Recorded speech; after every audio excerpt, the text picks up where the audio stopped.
E tinha um detalhe que esse detalhe é fundamental, vou te explicar. Eu acredito em Papai Noel até hoje, porque ele sempre nos deu tudo que a gente queria. E o que a gente mais queria, todos os anos, era uma bola, era um material e ir para a rua jogar. E ele fazia isso todos os anos. 5 homens, evidente que minha irmã ganhava as bonecas. Né? Se fosse no mundo de hoje, com futebol feminino, minha irmã também estava inserida nos presentes também, de Natal. E ele se endividava o ano inteiro para comprar esse material, porque dava camisa, calção, chuteira, meia e bola número 0, de couro. Tá? E aí, pessoal, gostaram do vídeo? Primeiramente, gostaria que vocês dessem essa moral, de se inscrever no nosso canal, ativar notificações, isso é muito importante, fortalecer nosso canal. E quem também puder contribuir com alguma doação por Pix aí para o nosso projeto, vou deixar aqui o Pix, que é o e-mail. Você que é ex-jogador, ou parente de algum jogador queira publicar a sua história, é só mandar um e-mail nesse mesmo e-mail aí. E também conheça o nosso site, historiadordefutebol.com.br, que tem toda a história dos jogadores lá, só pesquisar. Também, quem quiser patrocinar o nosso projeto, também mande um e-mail para a gente aí. E é isso aí, valeu pessoal. Era o historiador de futebol, Marcelo Diegues, estou aqui com o Edu, a família Antunes Coimbra, a família maior artilheira, né, do Brasil aqui. Do mundo. Edu, conversamos várias vezes aí pelo WhatsApp, nós dois conhecemos aqui em 2015, faz 10 anos já, tivemos aqui no CFZ. E aí eu vou contar a tua história agora, né? Você, a tua família, toda era do futebol argentino. Como é que você começou? Você foi direto para o América? Como é que foi o início? Marcelo, para mim é um prazer, né? Relembrar coisas boas da minha vida, né? Primeiro vamos falar dos incentivadores. Não tem a menor dúvida que o principal deles foi nosso pai. Nosso pai português, torcedor do Sport de Lisboa, veio para o Brasil, optou pelo Flamengo. Normalmente o português chega aqui e opta pelo Vasco. Sim. E ele falou, não, se todo mundo quer ser Vasco, eu vou ser Vasco porque todo mundo quer. Não, vou escolher meu time. E aí viu o Flamengo tomou uma porrada do América de 4-0 e gostou do Flamengo e passou a torcer para o Flamengo, contrariando a normalidade, né? da colônia portuguesa. E ele até morrer foi um flamenguista excepcional. Foi dos maiores comunicadores que eu conheci. Na época não existia nem chacrinha. Foi um grande marketing que o Flamengo teve naquela época. Na conquista de novos adeptos, torcedores do Flamengo, porque ele tinha uma comunicação e convencimento. E ele convencia as pessoas a torcerem para o Flamengo. E foi assim, até o final da vida dele, com o Flamengo, tendo uma relevância na vida dele muito grande. Então ele foi um grande incentivador, justamente por isso, porque ele amava o futebol. E tinha um detalhe que esse detalhe é fundamental, vou te explicar. Eu acredito em Papai Noel até hoje, porque ele sempre nos deu tudo que a gente queria. E o que a gente mais queria, todos os anos, era uma bola, era um material e ir para a rua jogar. E ele fazia isso todos os anos. 5 homens, evidente que minha irmã ganhava as bonecas. Né? Se fosse no mundo de hoje, com futebol feminino, minha irmã também estava inserida nos presentes também, de Natal. E ele se endividava o ano inteiro para comprar esse material, porque ele dava camisa, calção, chuteira, meia e bola número 0, de couro. Era comprado na Superbol, que era uma loja famosíssima no Rio de Janeiro, próximo a onde ele trabalhava, no centro da cidade. Com isso, a gente já ganhava um interesse pelo futebol, né? E pelo Flamengo, obviamente, né? Era tudo camisa, 7, 8, 9, 10 e 11. era o Tonico 7, o Zico 8, o Antônio 9, eu era 10 e o Nando, que é canhoto, era o número 11. 5 homens. E aí a gente quando ia para a rua no Natal, no dia 25, a gente ganhava na noite do 24 para 25. Quando a gente ia para a rua, a molecada, né, sacaneava, cadê os palhaços da Dona Tidinha? Porque a gente estava fantasiado, né? Os palhaços foram tudo possível, né? Até hoje. Como é que se chama? Como é que é aquele? Dentro do circo, no picadeiro. No picadeiro da felicidade, né? Nesse caso. Então foi assim. Tínhamos primos também que jogavam bola, não profissionais. Família inteira, tios, caramba, só se falava de futebol. E esses primos jogavam muito na rua em Quintino, na Lucina Barbosa. E outros amigos deles também, a gente tinha como referência, apreciando e pegando as manhas, né, de peladas de rua. E das peladas de rua, mesclava com futebol de salão, que hoje é o futsal, mesclava com futebol society. Tudo que tinha uma bola no meio a gente jogava, com bola de meia, com bola de borracha, com qualquer tipo. Tinha redonda, a gente chutava. Não queria saber. Até com aquela bolinha de bullying a gente dava por baixo, não levantava porque doía, né? Mas a gente dava um chutezinho na esquerda, em vez de dar com o teto com a mão, a gente dava com o bico do sapato, do tênis, ou lá o que seja, né? Justamente para estar sempre usando o pé. E essa capacidade de desenvolver o futebol, ela tem muito a ver com o lúdico, né? Com a nossa infância. Não só no lado motivador, como também no lado de apreciação.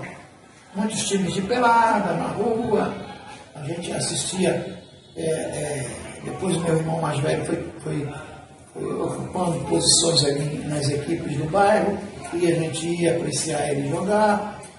E aí já era uma outra etapa, né, de vida dos 11, no caso meu, né? O Zico vem 6 anos mais novo, né, de que eu, mas ele sempre estava acompanhando também junto comigo. Ele não só acompanhava o mais velho, como os outros, o Antunes, como os outros também, a mim e o Nando, ele estava sempre de olho, né, apreciando. É bom fazer essa referência do Zico, porque ele ultrapassou todos nós em termos de efetividade, né? De criatividade, né? Mesmo que ele não diga que não, mas isso é uma constatação. Já visto a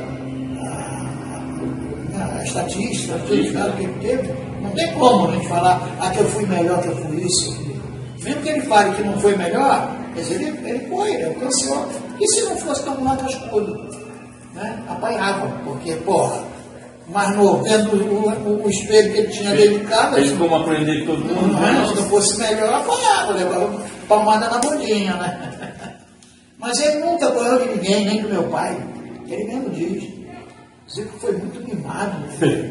Tinha uma aura, um carisma muito grande. Minha irmã diz que quando ele nasceu, que todos nós nascemos acho que 90%, não sei se 1 ou 2, às vezes talvez, nascemos com a mesma parteira. Dona Maria Parteira, que era uma negra, quando minha mãe entrava em trabalho de parto, chama ela. E o Zico lá em Quintino, na casa onde eu moro hoje em dia, eu botei até uma placa homenageando ele, porque ele foi o único que nasceu lá.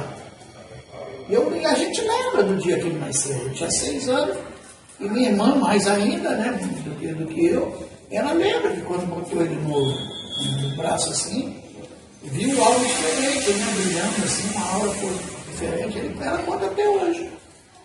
E realmente um produto diferente, uma bênção, né, de Deus por tudo aquilo que ele alcançou e o exemplo que ele deixa, né? Sempre a correção, evidentemente que todos nós temos a mesma educação, mas o Zico é algo diferenciado mesmo nesse aspecto de conduta profissional, moral, social, enfim.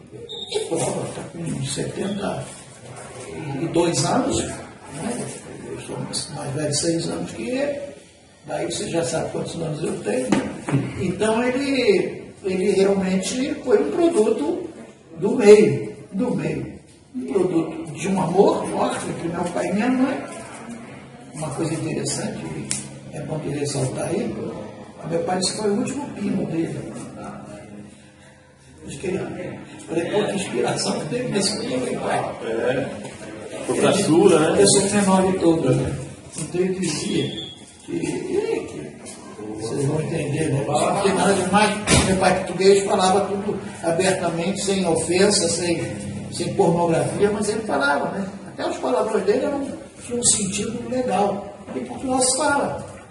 Né? Porra, caralho, isso é normal para eles. Não tem aquela coisa da ofensiva, né? Do maltrato. É uma gíria normal. Então ele dizia, né? Tu, pra mim, né? Tu foi um produto de um saco de trem. Brincando, obviamente, né? Por causa do meu tamanho. Eu falei, pô, pai, sacanagem, talvez. É claro, meu filho, todos vocês foram gerados com muito amor, entendeu? Então, daí essa. E a própria educação. Minha mãe, aquele jeitinho de santa, né? Que foi para nós todos nós, né? Uma mulher que transmitiu para todos nós a sensibilidade à natureza, as plantas, né? Que a gente cultiva até hoje, eu, Zico, meus irmãos todos. O lado romântico, né? Poético, que a gente tem dentro da gente, né? Isso foi tudo adquirido pela postura da minha mãe. E já a educação rígida, o comportamento moral, essa educação do respeito a todas as pessoas, aí teve a contribuição do meu pai. Então eles tiveram uma harmonia muito grande em termos de formar um grande casal. E de um grande casal só poderiam gerar filhos grandiosos também. Eu digo grandiosos no aspecto principalmente de convívio. Ser humano, né? Isso. Convívio, né? Bota tudo que eu posso dizer. Asinha, ninguém tem. Não vem para dar asinha na gente, não, porque temos as virtudes que são em um grau muito mais elevado, né, do que os defeitos. Mas eles existem. Ainda bem que esses defeitos não têm como uma conduta atípica às leis que a gente tem que seguir, né? As normas de uma sociedade. Então, esse nosso início de gosto pela bola, repito, tem muito a ver com a forma que nós fomos conduzidos pelo meu pai. Essa motivação que ele atribuiu, e como de resto nossos primos e tios que também foram exemplares, né, nesse aspecto.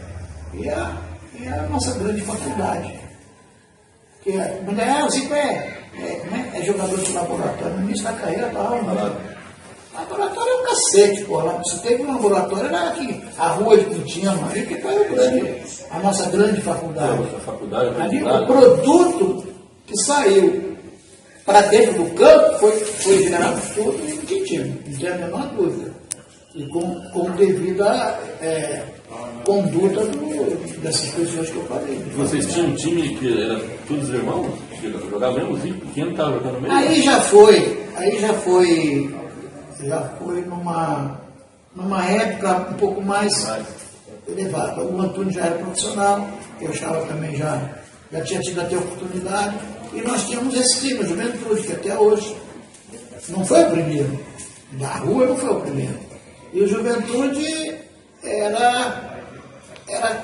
começou com uma camisa vermelha e branca, né? E depois passou a ser, tipo até bandeira assim, né? Depois passou a ser amarelo amarelo e vermelho. Entendeu? Até hoje a Juventude com relevância ao amarelo, né? com as estrelas, de todos que passaram, que estão lá profissionais e que passaram pela Juventude. Então a Juventude criou um time de futebol salão que jogava todas as segundas-feiras futebol amador, um determinado clube em Quintino, que era o Vital. E aquilo vivia lotado para ver a gente jogar. 3 anos de invencibilidade. Até que um dia perdeu. Perdeu porque um já não pôde jogar, o outro estava profissional, estava isso aqui. Aí acabaram aqueles jogos lá, porque aí tinha que desenvolver a nossa vida profissional. E aí os irmãos acabaram formando um time, realmente, um no gol e 4 na linha, né? Eu realizava no gol com o Antônio, então, depois ia para a linha. Então a coisa funcionou de uma maneira bem imbatível, né? Era muito difícil. Mas antes dessa criação desse time, não do clube, que o clube o Juventude já existia, o Zico era do segundo quadro, né? No primeiro quadro tinha uns 3 irmãos, eu, o Antônio e o Nando. E os 2 outros, o Beck Parado, que a gente falava, era de Quintino, mas não era da família. E o goleiro também era uma família.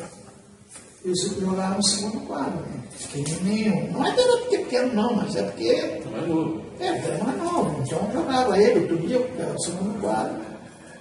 Então foi um processo de evolução muito grande.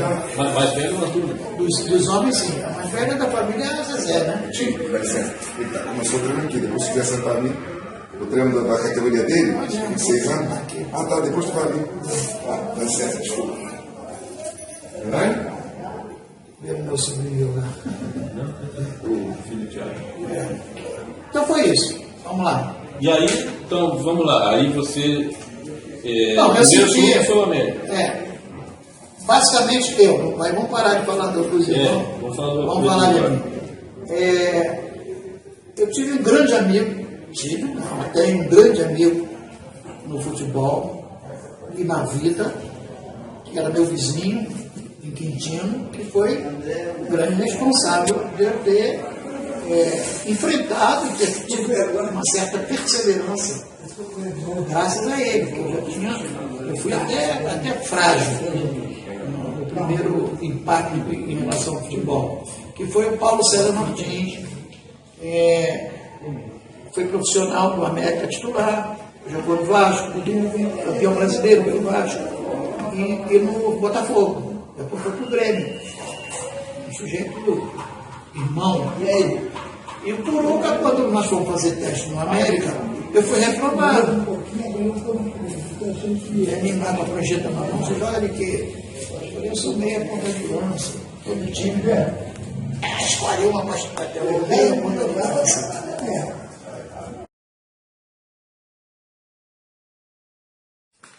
E aí, pessoal, gostaram do vídeo?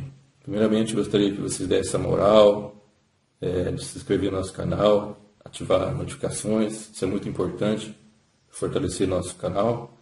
E quem também puder contribuir com alguma doação por Pix aí para o nosso projeto, vou deixar aqui o Pix, que é o e-mail. Você que é ex-jogador, jogador ou parente de algum jogador queira publicar a sua história, é só mandar um e-mail nesse mesmo e-mail aí. E também conheça o nosso site, historiadordefutebol.com.br, que tem toda a história dos jogadores lá, só pesquisar. Também, quem quiser patrocinar o nosso projeto, também mande um e-mail para a gente aí. E é isso aí. Valeu, pessoal.